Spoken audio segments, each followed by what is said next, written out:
Welcome to Kenton Teaches. Enjoy the video. You start by verifying hardware and service. Confirm your Oppo A5 is a 5G capable variant and install a 5G SIM from your carrier. Once done, update system software so radio firmware is current. This avoids compatibility issues. Next, open settings and go straight to SIM and network. You enable mobile data now because 5G only works with data active. Make sure to set the active SIM as primary for data. This prepares the phone for the next configuration steps. You proceed to preferred network type and select 5G/4G/3G/2G to allow automatic 5G registration. This is essential because strict 4G-only mode blocks 5G. Then inspect APN settings. Carrier APNs must match exactly for data and IMS services.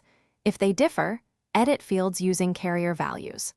Once you've made changes, restart the phone to force the modem to re-register with nearby towers.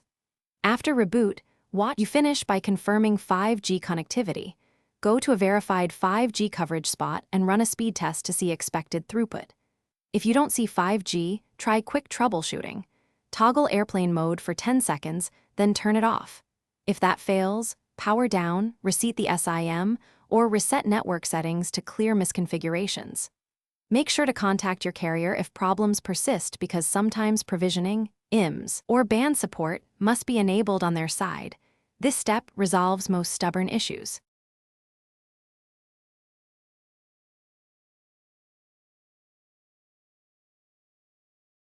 Thanks for watching. Please subscribe if this video was helpful.